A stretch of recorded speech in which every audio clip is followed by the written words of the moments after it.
We're here today with David Thomas talking about his local government history, and thanks for joining us, Dave. Just start off with your name and your date of birth, if you don't mind. Yes, David Thomas, and I was born on the 8th of June 1948. And more importantly for our current purposes, can you remember when you joined I guess it was then the IMM? Yes, I can. In those days, you had to have your local government clerk certificate to join the IMM. And I passed that exam in 1973, and that's when I joined the institute. That's a long time ago. And when did you officially retire from local government then? In 2010. Gosh, okay, a lot of years to talk about. So, when did you first join a council, and can you remember how you got that job? Yes, my father was involved in local government, and he was what was called the manager of the local government branch in the state treasury. So through our household, we used to get the shire clerks that would come down to Brisbane once a year to do their government business and maybe go to the Royal Show or whatnot. So a lot of them had come out to our place for the family dinner.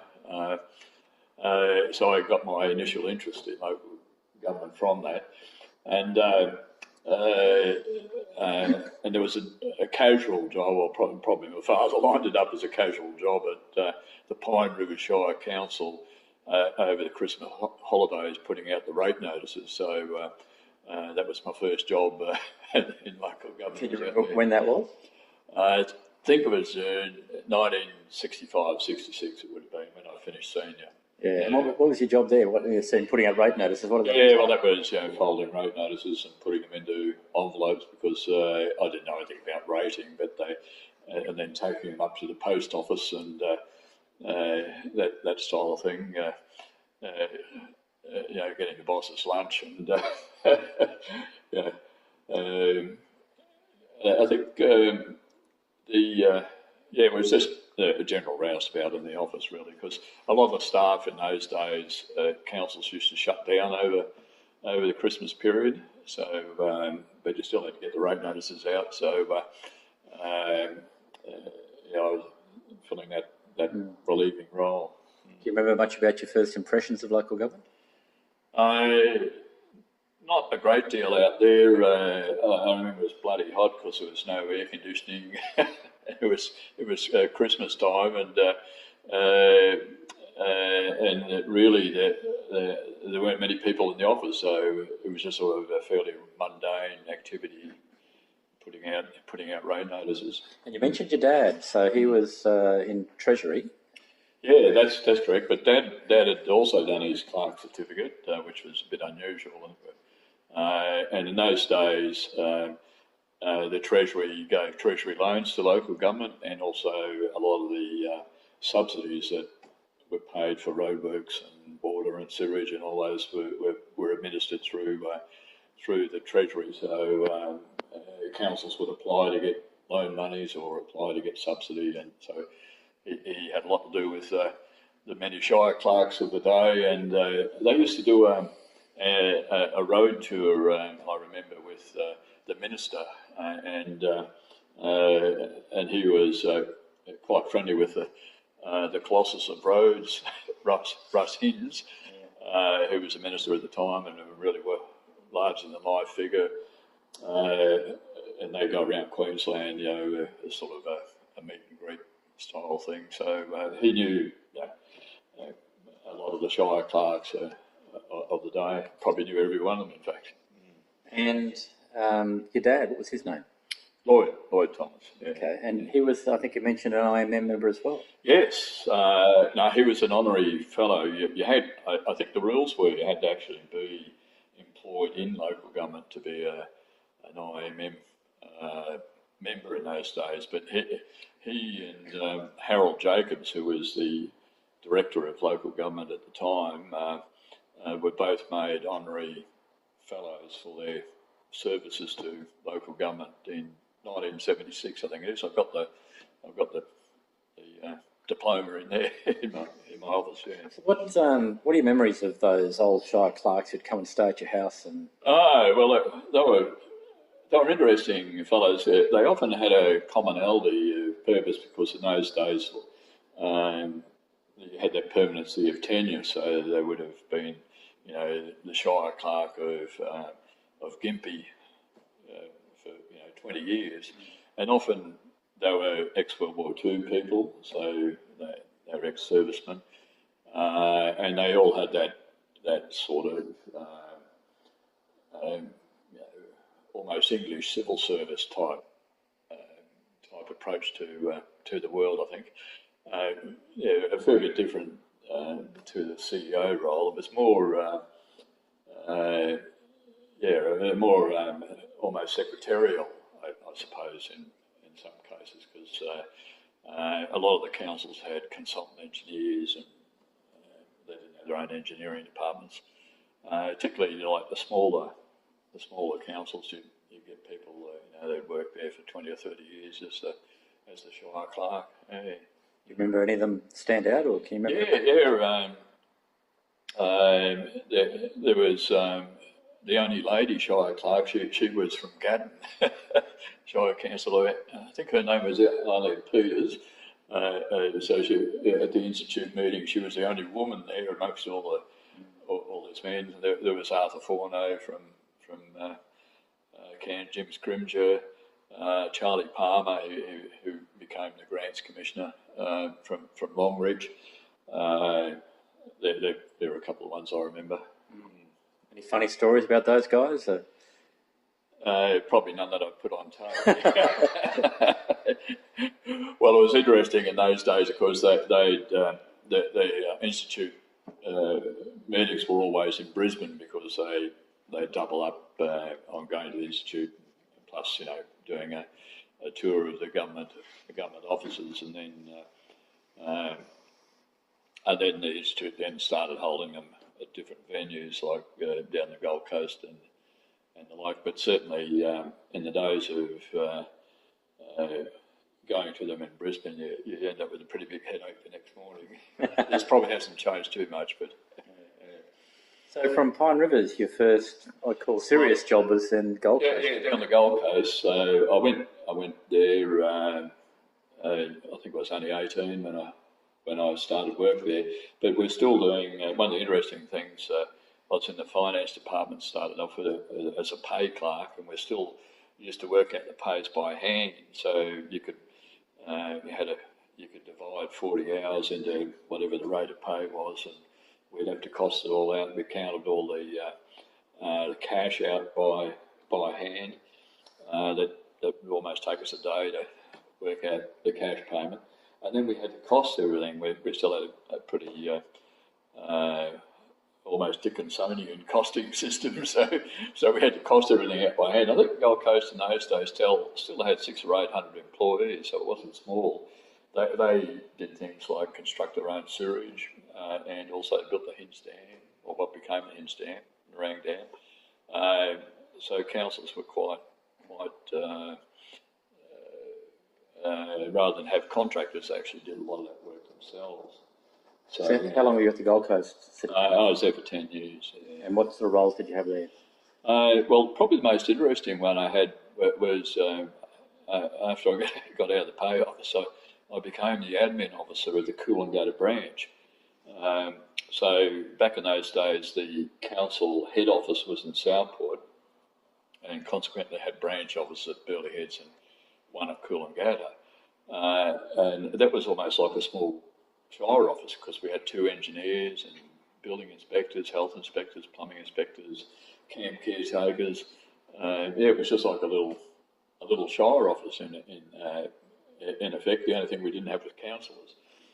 And I was, filled the admin role, so we were cashiering, answering general inquiries, impounding surfboards, because we had the lifeguards on Coolangatta Beach, and that was pretty good fun. It was a pretty, it was good. How to put it, a good learning thing, because you got pretty good exposure to all the other facets of the council, other than working in the pay office where you just did one singular thing, because you had to answer if the engineer wasn't there and somebody came with an inquiry, you had to be able to, give him an answer or tell him the engineer will be back at 4 o'clock. So yeah, it was great. A good groundwork to a wider range of council functions. Yeah. Do you have any good role models back then? Well, I think I then went back up to the Southport office, and that's when I did my local government clerk certificate. And they said, well, if you've got one of those, you can't stay at Coolangatta any longer. You've got to come back to the main office. So by that time, it had moved to Bundall, in where the current council administration is, a brand new building, and I was, I think, was second in charge of the finance area, and that's when I started having to relate to the elected members a fair bit more, because I'd attend the finance committee meetings a bit, and had a lot more to do with the senior executive team. So who do you recall of the senior executive that were good role models for? Well, certainly Arthur Ango. He was an outstanding administrator and a stickler for procedure and getting things right, and John Hamilton, who was the deputy town clerk of the day, and John ended up in charge of the Gold Coast water area, and looking after, I guess, what would have been the Port of Southport. So what do they teach you, Dave? What do they? Well, they taught you that you had to be right, because I guess they ended up having to go into the council, and Gold Coast Council was pretty wild and woolly, and they taught you about report writing and making sure that financial reports that you gave, you knew every dollar and cent that was recorded there, where it had gone, and how and why, and what the trends were. So, yeah, that was a pretty important aspect. And because of the very political nature of the council, and some of the Sir Bruce Moore was the mayor, and several of the councillors had very big business backgrounds. They were pretty questioning of where the council was going, what was happening, and the like. Yeah, it was pretty. It was a bit of a baptism of fire, really. Yeah. So 10 years there. Yeah. And what made you leave? Well, I had a long history with Noosa on my mother's side. My mother's family always holidayed down at Noosa. They had an annual family holiday right up till past the time I started here in Noosa. They'd come here, so I knew the area fairly well from holidaying here. And I wanted to get. I was in that sort of financial bureaucratic area, just doing financial statements and monthly financial reports, and looking after accounts payable, signing, where in those days we had to sign every voucher, and sign every voucher and check them all and sign all the checks and all that sort of thing. And I thought there was a bit more to life than that. And I remember in my days at Coolangatta, where you had a wider range of activity and other things that councils did, so there was an opportunity up here to move. And I was told when I came here that the new Shire office would be open at Twanton shortly. They were about to start work on it, because the office in those days was at the small rural town of Pomona, where there were only 16 in the office. But it took us 3 years to get down to Twanton. So what was your role that you applied for? What was your first role? Well, it was sort of a new role that they had, because they had a Shire accountant, but Noosa had always done a lot of land development, and this area where I live here at Kalula was all owned by the council, and where Coles Stories, that was all owned by the council. So they were looking for someone to help out in that sort of financial area with camp. They had often operated a couple of very big campgrounds and the like.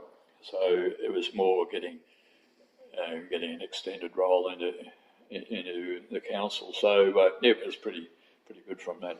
And the Shire clerk in those days? It was Alec Ban, and Alec did 50 years working with the Noosa Council. He was typical of, say, those Shire clerks. He started work there as a boy of 15 and done his army service, and then came back and was a Shire clerk there for a very long time. Yeah. You've had quite a few roles, I guess, at Noosa, and you stayed there obviously till 2008 to amalgamation, and then 2 years with the Sunshine Coast Council after amalgamation. So what roles did you have in that time? Well, as the council grew, I guess initially, because it was small, it was quite a good experience, because you'd sort of do the council budget, then you do send the rate notices out, and then you get the rate money in, and then you do the loan raising. It was sort of almost a cycle that you do over the year. But Noosa was I came here at 14, a population of 14,000, and ended up with this population of 55,000. So there were several significant population spurts that went with the property cycle, and that meant great challenges for the council, because our water and sewage schemes were deficient. We had to build a new shire office. We're continually behind the 8-ball with roadworks and the like, and it changed from being a rural shire to a coastal shire. So there was always major dramas about the new planning scheme and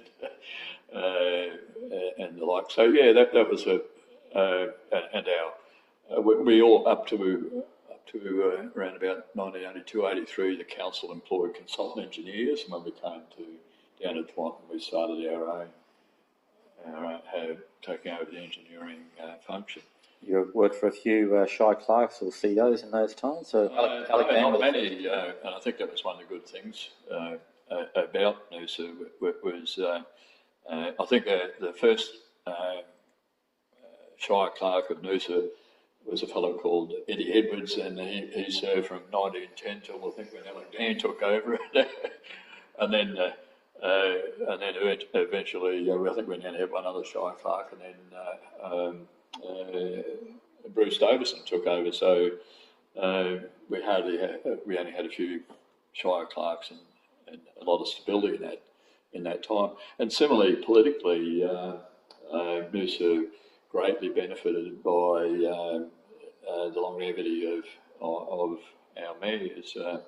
When I first went there was a fellow called Ian MacDonald, who was a quite well-respected Shire chairman. He was Shire chairman, I think, for 16 years, followed by Bert Wansley, who was chairman for a term. But then we had Noel Playford for about 12 years, and Bob Abbott for a similar amount of time. So that confluence of having a stable political leadership and a stable administrative management served Noosa well, because it went through that huge population growth and I think able to address it quite from a strategic point of view fairly well. With that sort of, I guess, what you call an intellectual property within the political arm. So at administrative level, I guess, in your later years at Noosa, you would have had role models, would have been the Bruce Davidsons of the world. And certainly. So what did they teach you? Well, Bruce, as a CEO, had excellent communication skills, and they were both written and spoken. He was very emphatic with people and very good to deal with, very even-handed. I suppose from being a director, he didn't get in your hair too much. The only time you saw him at the office door was something that had gone wrong pretty well. But he was very supportive with the staff, with the elected officials. He took that heat pretty well. At the political level, sort of the Noel Playford? Certainly. Well, we would have had statewide significance. Noel Playford and Bob Abbott, who were both on the council at the same time, of course, but were contrasts in leadership styles and in their respective abilities. And in fact, they were a dynamic team in a sense, because Noel had worked by wonderful logic. Had great mathematical skills and very structured in his approach, whereas Bob was very people orientated and terrific political nous who could probably read the room better than any other politician I've seen. Both of them were very good speakers in a contrasting style. Again, Noel could lead an argument through logical steps, whereas Bob had the passion and the power, to get his argument across. So, you learned a lot.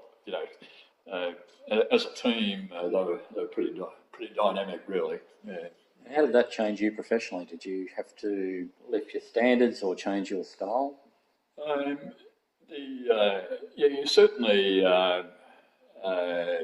learned off both of them because Noel, as I say, because of his structured approach, you learned how to communicate with Noel through that. But when we were developing things like when we developed the headworks policy, which is a major first for Noosa because of the rapid development in our water and sewage schemes were well behind the eight ball, and when they brought the first infrastructure charges in,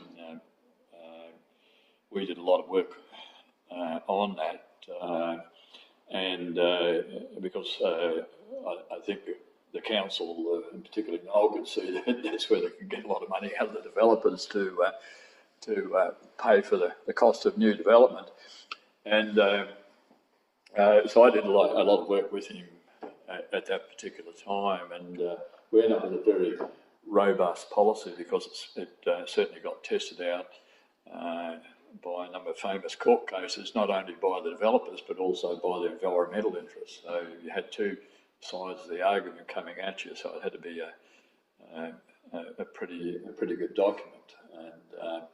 And in essence, it saved the council financially because we then got a great income stream from the developers that came along. And ultimately, Noosa again was a little bit unique in the context that a lot of the developers were fairly local people, they're family companies rather than the big Stockland properties type people, and they could see once you sat down with them and argued out your case, they could see the reasoning behind it because they wanted, they wanted the place to collectively prosper apart from their own development. Yeah. You've had an interesting career, Dave. What sort of, if you look back over that, what are the highlights? If you pick one or two things you look back and say that was pretty damn good. Yes, well, I think funnily enough, one of the major highlights to look back on was when I was doing the Shire accounts when I was the manager of finance, and because we were still only a fairly small or medium-sized council, we weren't small, we were medium-sized council, but it was only myself and my PA there that did the financial reporting, and we had to bring in accrual accounting with the changes in the legislation. So and that took a lot of work from my PA and me. In 1990s? I think 1980s, I think it was. But and it was a bit of an achievement because out of all the councils in Queensland, there were only 6 that had unqualified financial statements, and Noosa was one of them. And so we were fairly proud of that because we did it all by ourselves, I suppose. And then later on, some of the I was involved with the Karoi. Karoi suffered by having sawmills that were bought out by the state government. The banks left town, Energex left town, and was in a transition phase. The state government never came to the party with the economic assistance, and it sort of fell to the council to try and put the place back on the map, I guess. And when we first started work there, it was a very hostile community, but ultimately we did extremely well, the council and the community, which was a model that we worked together with, and that's where Bob Abbott's skills were working with the community and addressing people's issues came to the fore, and we ended up with a great result up there. Introducing some other industries into the town, and then once the council started spending money up there, so did private enterprise, and now I think the town's one of the leading business areas in Noosa. What about a low light? Things that have been looked back and they were tough times. Well, yeah, certainly. Everybody's had a bad experience with changing computer systems, and when we went from ledger machine records to a computer system, and we're still at Pomona when we're trying to do it, and we're what we're at, under delivered and overcharged with it, and again we were pretty isolated. We had to get the rate notices out. The staff were working night and day, pretty well sleeping there to try and do it. And in those days also, the banking arrangements of council were that you couldn't mix loan money in with the consolidated fund. We're rapidly running out of money without the rates coming in. So we were getting a lot of pressure on to get the notices out. And on top of that, Noosa was undergoing a bit of one of its property booms, and we couldn't do property searches. So settlements were being held up by the fact that we couldn't give rate information out to solicitors, which didn't go down well either. So yeah, that was pretty hard times. Been a lot of changes over the years, I guess you've seen. What's been the biggest changes that you've seen in the local government industry over the last 30, 35 years? Oh, certainly in the back office stuff with information technology being the processing medium. I mean, that absolutely changed the world, not only local government, but the rest of the world too, and how everybody communicates together. So that's one change. The other ones were the continual legislative changes with the Goss Government Local Government Act. I think that the previous act went from 1936, I think, so it was 1992, wasn't it? 1936 to 92 or Yeah, thereabouts? 92. So it's a long time. So there were lots of changes, and you had to come to grips with that. And the other thing was the emphasis on the planning act, and in a place like Noosa, development applications and whatnot took up most of the political oxygen. You've had a great local government career. Would you recommend it to someone else? Well, I'd probably predicate it from the fact that I don't think it's the semi-permanence of it now would be a challenge. It's certainly an interesting career, but I guess when I started, there were like the Commonwealth and the state government, it was almost a life tenure, so you had that behind you. It's certainly a riskier career, but probably if you looked at a private enterprise, more or less risky than what occurs out there with company changes and the like. So what's been the best thing about your local government career? Well, I think being involved in living in a community, and Noosa's not a particularly big community on a scale medium size, so you still knew everybody in town, but being able to improve the community access and like making the place better, like building aquatic centres and leisure centres and sporting fields and better roads and better water and sewage system, so it was good being a part of that, seeing those things finish and work on that. But the other thing I remember also, Noosa suffered badly from the pilot strike, and we lost our beaches from the cyclones that year. And the way the local community and the council pulled together, to address the significant downturn in the economy, and out of that came the Noosa tourism and also the tourism levy, which I think might have been a first for Queensland, but and how the council and the business community worked cooperatively to put the town back on its feet. I guess over the years with your career, you've already been to quite a few great IMM or local government managers conferences. Yes. Any stick out? Well, look, it was a good way to see other parts of Queensland. I've got to say that. I remember, I do recall going to one in Rockhampton, which was pretty interesting. I think probably because at the end of it, I was able to get out down to Yeppoon and out on the reef and whatnot. Some of them, I remember at one of them. John Singh,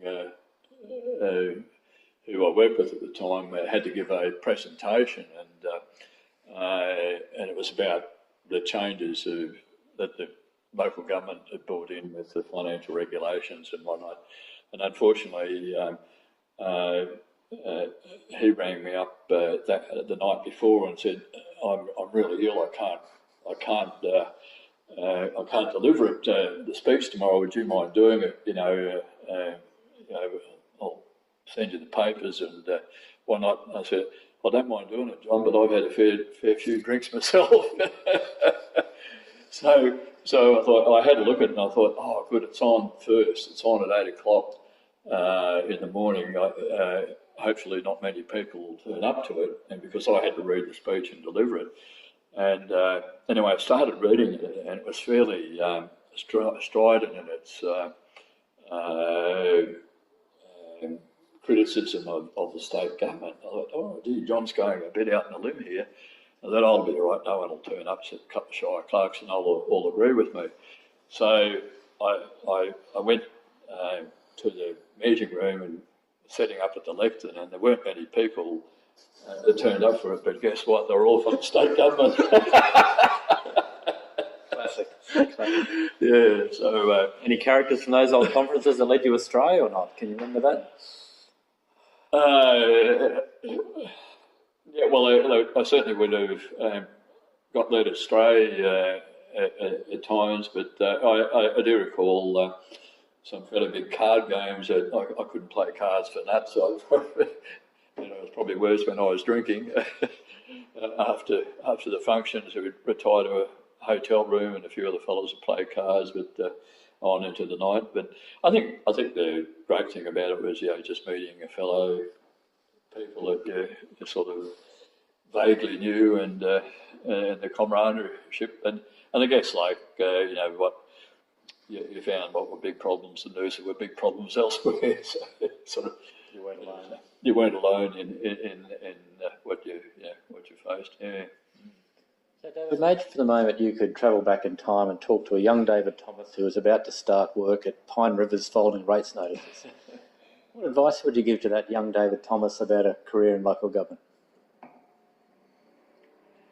Yes, well, I think you set out the possibilities because they are fairly great, but you'd also say, in particularly with your education aspects, and depending on if it's a young David Thomas folding rate notices, you'd say, well, if you're going to do an accounting, make sure you get your CPA, for example, so you can transfer out of local government if you need to. So what you did just didn't become industries specific, so you could work elsewhere in your profession. But I'd say to them, well, if you're a person that enjoys working in the community and delivering, and I've often found. I've been a long time member of the local football clubs and life-saving, but I notice in those clubs also a lot of people that work for councils, because I think that's part of the DNA of working in a council is supporting your community. So I'd say that you can get that aspect out of it. And the other thing I found, because of generally within the staff, you don't have that competitiveness that you might see in private enterprise, the rivalry and dog-eat-dog attitude, which I've observed in some of the private enterprise, because you're not, you're working together, you're not against each other. So it is that the club-like atmosphere almost, I guess. Yeah. Do you think an 18-year-old David Thomas would have listened to that advice? Probably not. Probably would have gone surfing. Well, I think they. I'm not so sure. I think when you observe young people nowadays, they're far more transitory, because they don't necessarily. I think they look at careers in the same aspect. They look at professions, but they see they see themselves working in different companies or different levels of government, perhaps. Far more migratory, I think, than when I was young. So you're a pretty astute observer of things. How do you think local government's travelling today? Well, I think that's an interesting. I always remember on the radio when they say it's an interesting question. It's always one that makes you stumble. Look, it suffers a bit.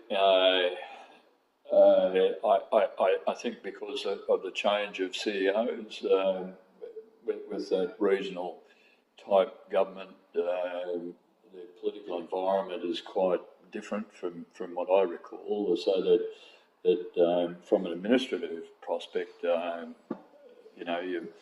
if you get a change of mayor, your days seem to be numbered out there. So I think that's a risk to it. The region, the large region ones like Sunshine Coast and Rockhampton or whatever they are, they probably give people a lot more prospect of going up through the structure in different aspects, because they're larger and whatnot. But it's almost, I see local government almost in two halves now. I see the big regions who are almost like provincial government, and then I see the rest of them. And the rest of them is probably more what the local government that I grew up with. Regional government's quite a different prospect.